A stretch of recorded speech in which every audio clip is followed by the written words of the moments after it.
If life is destined to end abruptly and without warning, what kind of perseverance must one possess to build an infinitely vast universe within a limited lifespan? In the highest echelons of the global manga industry stands an enormous black greatsword. It cuts through the deepest darkness and haunts countless sleepless nights. The man who forged this blade devoted 32 full years of his life, merging his flesh, soul and very being into the endless canvas stroke by stroke. Yet when the story was on the verge of breaking into dawn, fate played its cruelest trick, freezing his brush forever in the middle of an unfinished night. Tonight, let us sit beside the gently flickering fire and walk through his life with this unrushed tale. This great creator is Kentaro Miura. His story is one of wholehearted dedication and defiance against destiny. The world knows well Gut's unyielding roars in Berserk, and the despairing betrayal of the eclipse. Few realize, however, that the man who depicted humanity's utmost cruelty and overwhelming despair was in truth an extraordinarily gentle, reserved and soft-spoken gentleman. He poured all his ferocity, defiance, pain and grand visions into that war-torn world swept by sword winds, while keeping profound restraint, solitude and silence for his own decades of real life. Like a lone watchman standing in the eye of a storm, beneath the ever-burning desk lamp in his late-night studio, he employed an almost punishing level of craftsmanship to seek the possibility of salvation for ordinary souls on the boundary between light and shadow. Now slow your breath and let the noise of the outside world fade away. We are about to return to that pivotal moment when fate began to unravel and a silent storm gathered strength. Tokyo in 1989 was caught in the frenzy and restlessness right before the collapse of its economic bubble. Material abundance permeated the whole society, fostering a shallow culture of cheap entertainment. Inside a cramped room of an ordinary apartment, 23-year-old Kentaro Miura sat alone before a huge sheet of paper, his eyes holding a calm resolve utterly out of step with the times. That same year, Berserk began its quiet serialization in a niche magazine, and it would become an indelible mark bound to him for a lifetime. Back then, Japan's manga scene was dominated by fast-paced urban stories and light-hearted romantic comedies. Hardly anyone held out hope for a dark fantasy work steeped in medieval European gore and philosophical contemplation. Soon enough, an even harsher crisis arrived. The series got off to a dismal start in ratings, leaving the young artist facing the constant threat of cancellation. Cold indifference from editors, misunderstanding from readers and meager royalties poured down on his burning passion like icy rain. He survived on the cheapest convenience store meals day after day. The long hours of gripping his brush took their toll, leaving his knuckles throbbing with persistent pain. This was the first rift fate laid before him, and a direct trial for his soul as a creator. Would he compromise to cater to the market, or hold fast in solitude and march toward an uncertain end? Late at night, trains rumbled past outside, carrying away the city's hustle and bustle. Staring at his gaunt, angular face worn out by sleeplessness in the mirror, Kentaro Miura made his choice. Instead of softening the heavy panels that disturbed mainstream readers, he deepened the shadows on his pages. He resolved to etch humanity's deepest fears, betrayals and struggles onto paper with uncompromising lines. He knew he was not crafting a bedtime story to amuse the masses, but an epic battle to explore whether the soul could ultimately triumph over destiny. With the launch of the Golden Age arc, Berserk took the entire anime and manga world by storm, thanks to its unparalleled narrative tension and epic artwork. Yet immense fame brought with it a silent struggle between the artist and the highly commercialized industry. To major publishing conglomerates, Kentaro Miura was no longer merely a young manga artist, but a powerful symbol linked to massive profits from merchandise, anime adaptations and circulation. Capital crept into his studio. Editors constantly delivered market feedback, urging him to simplify the intricate hatching in backgrounds and quicken the plot pace. They even hinted that certain popular characters ought to follow milder paths to fit public expectations. It was a subtle, gradual suppression of creative freedom. Many gifted artists were worn down by such pressures and reduced to churning out formulaic panels. But this quiet young man with thin-rimmed glasses raised an unyielding shield with relentless stubbornness. He rejected proposals to simplify his artistry and pushed his craft to another extreme.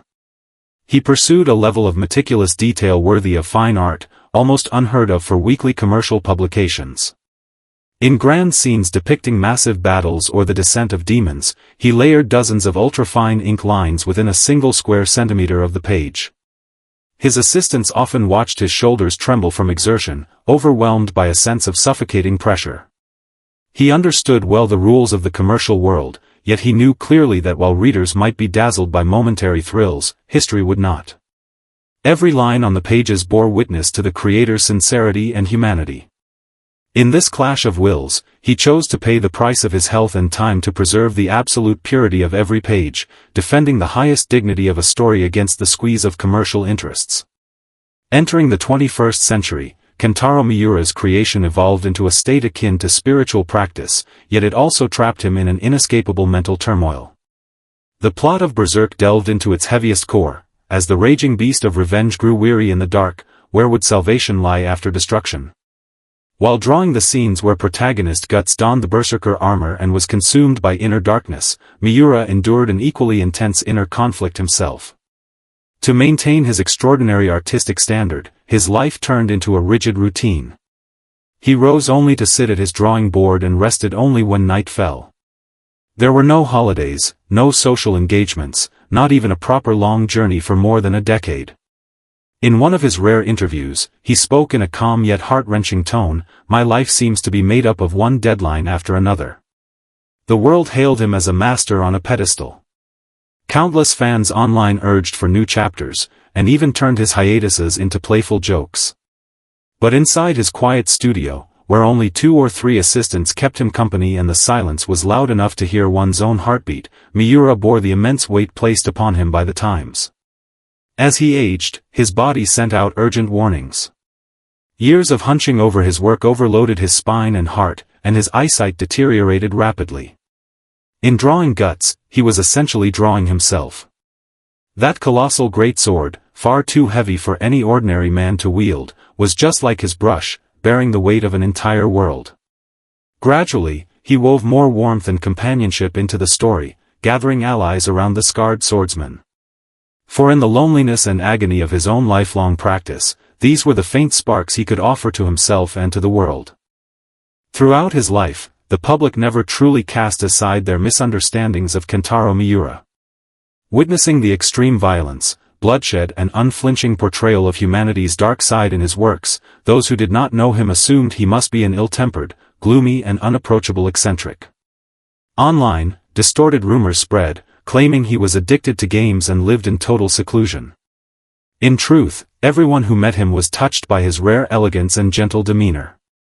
He was a kind senior to those around him, a patient teacher who would only smile softly when his assistants made mistakes, and a compassionate soul who showed endless mercy toward stray cats. The stark contrast between his innate tenderness and the ferocity in his works formed the most fascinating yet sorrowful paradox of his life. He could depict darkness so vividly precisely because he felt acutely the pain of light being taken away. He could portray betrayal so hauntingly because his heart held an almost purest longing for sincerity. He was no cold onlooker. Like Prometheus, he descended deep into the abyss to endure despair on behalf of all people, before bringing purified hope back to the world. As fast food culture swept across the era, digital painting made creation efficient and superficial, and everyone chased maximum views with minimum effort, Miura remained steadfast like a stone statue. He stuck to traditional dip pens and the most primitive, painstaking craft on paper. With self-discipline bordering on asceticism, he resisted the impetuosity of the age. He did not merely endure solitude passively, instead, he chose to build an eternal spiritual sanctuary within it for humanity's unspoken sorrows. On May 6, 2021, the night sky over Tokyo was clear, carrying the faint warmth of early summer. Inside his familiar studio, the desk lamp was still lit. The latest draft of storyboards lay on the drawing table, its lines as exquisitely crafted as ever. Guts and his companions had just set foot on the hopeful Elfhelm Island, and the story finally seemed to be welcoming its long-awaited dawn. Yet no one could have foreseen that this would be the final curtain drawn by fate. Suffering from an acute aortic dissection, 54-year-old Kentaro Miura passed away suddenly. He left no last words, bidding no farewell to the world he had loved all his life. The news plunged the whole world into a prolonged silence. Countless people stared at the unfinished manga late into the night, shedding tears for a loss hard to name. It was a tragic twist of fate. He had spent his entire life teaching people to fight against unjust destiny, yet destiny took his life away in the most decisive way at the very end. With his passing, the great sword lost its master forever, leaving an eternal enigma in that grand fictional realm. But after the initial shock and grief faded, people discovered something deeper within his remaining manuscripts. Though he was gone, every line he drew, every exploration of human nature and every act of unyielding struggle had turned into an undying spiritual legacy. His sudden departure formed the most profound echo with his own work. Guts continues his journey, and the fight never ends. The great artist has merged himself eternally into the boundless starry sky.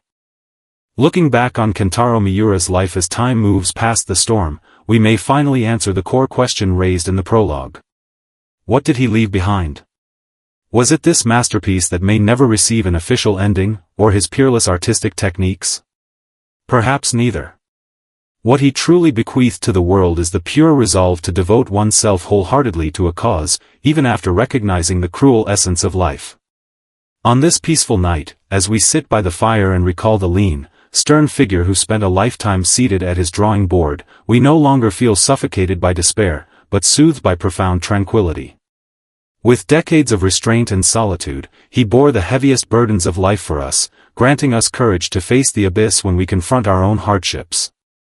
That unfinished greatsword is no longer a regret, but a silent gift to every lonely wanderer. As long as you keep moving forward, you will never be defeated by destiny. Night has fallen completely, and the city's lights have faded into the hush of the earth. After hearing his story, may you let go of all your wariness and weariness from the day, and relax your body fully. On this warm and peaceful night, let all unfinished regrets drift away, for they will bloom into the gentlest flowers in your dreams. Close your eyes, drift off amid the lingering warmth of the fading fire, and rest peacefully. Good night.